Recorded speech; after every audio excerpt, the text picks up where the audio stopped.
श्री शिवाय नमस्तुभ्यं। श्रावण के महीने में जल चढ़ाने के पात्र दो कर लो। कितने पात्र कर लो? जम के बोलो जरा। दो पात्र कर लो, भले दो हाथ में लेकर मत जाओ, एक के ऊपर एक कलश लेकर जाओ। उसका कारण क्या है?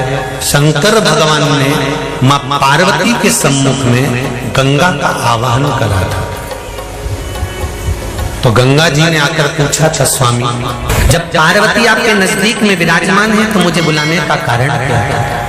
भगवान शंकर कहते हैं, श्रावण का महीना प्रारंभ हो रहा है, जब मेरे ऊपर सृष्टि का भार आएगा तो मुझे गंगा और पार्वती दोनों की जरूरत पड़ेगी। जल के पात्र सावन के महीने में भले एक बड़ा पात्र हो, एक छोटा सा पात्र हो, पात्र भी नहीं हो तो उसके ऊपर भले कटोरी रख लेना, पर दो पात्र से जल शिव जी को एक साथ समर्पित करना। शंकर भगवान कहते हैं श्रावण के महीने में भार बढ़ जाता है, इसलिए पार्वती और गंगा ये दोनों संभालती हैं।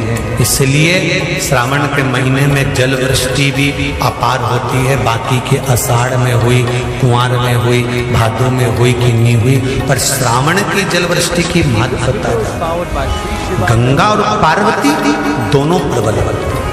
श्रावण के महीने में साधारण से साधारण व्यक्ति भी जब दो पात्र लेकर शंकर को जल चढ़ाने के लिए आएगा तो एक पात्र का जल अपने आप गंगा जल बन जाएगा। अपने आप उसको गंगा जल ले जाने की भी जरूरत नहीं पड़ेगी।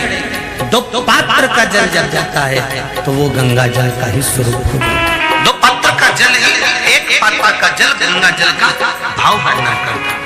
और क्या मिलता है दो पात्र जल से? कोरोना महामारी में इसमें उपाय बताया था, ध्यान होगा कि जब व्यक्ति के जीवन में बहुत तकलीफ चालू हो जाती है, बीमारियां बहुत भारी पड़ गई थी, तो कहा था कि 5 बेलपत्र शिव जी पे चढ़ाकर एक हाथ में दूध एक हाथ में जल लेकर फिर बाबा को एक जैसी धार चढ़ाना। बोला था कि नहीं बोला था? एक जैसी धार लगाने का बोला था। श्रावण के महीने में जब दो धार का जल शंकर भगवान पर चलता है, दो धार का जल, यदि हमारे व्यापार में तकलीफ आ रही है, कहीं उन्नति की सीढ़ी पर चढ़ने में तकलीफ आ रही है, या कहीं हम हमारे कार्य के प्रति काम अटक रहा है, यदि काम अटक रहा है, जीवन में अगर दुख चल रहा है, तकलीफें चल रही है, कष्ट चल रहा है, बीमारी चल रही है, परेशानियां चल रही है, रास्ता नहीं मिल रहा, तो पूरा सावन का महीना 2 कलश लेकर एक बाल्टी पानी अर्थात 2 कलश से जब जल चढ़ाएंगे तो जिंदगी का कचरा भी अपने आप हट जाएगा और जीवन खाली ना जाता कोई, खाली ना जाता कोई दर से तुम्हारे, मैं भी खड़ी हूँ नदी बाहें पसार, मैं भी खड़ा हूँ नदी बाहें पसार। श्री शिवाय नमस्तुभ्यं। सावन के महीने में जिस व्यक्ति को रोग बहुत घेर रहा हो, बहुत ज्यादा रोग घेर रहा हो, एक बीमारी पूरी ठीक नहीं होती, दूसरी लग जाती है, दूसरी ठीक हुई नहीं, तीसरी हो गई, तीसरी ठीक नहीं हुई, चौथी हो गई। जिस व्यक्ति को रोग ज्यादा घेर रहा हो, तो अगर शंकर जी के मंदिर में आप जल चढ़ाने जाएं या दूध चढ़ाने जाएं तो उसमें काली मिर्ची एक डालकर लेकर जाएं शंकर जी को चढ़ाने के लिए। फिर धीरे धीरे रोग समाप्त होगा, दूसरा रोग नहीं घेरेगा, रोग समाप्त होगा। काली मिर्ची शंकर को समर्पण करने। शिव महापुराण में तो वर्णन आता है किस लोटे का जल आपने शंकर जी को चढ़ाया है और उसका क्या फल हमें प्राप्त हो रहा है ये हम नहीं जान सकते, हमें ये ज्ञात नहीं है, हमें ये मालूम नहीं है। एक बात आपको पहले कही थी, याद है आप लोगों को? ध्यान में होगा कि शंकर के मंदिर में जब जल चढ़ाकर आओ तो शंकर की मंदिर की देहली पर भी जल का छींटा अवश्य देकर आओ। क्यों?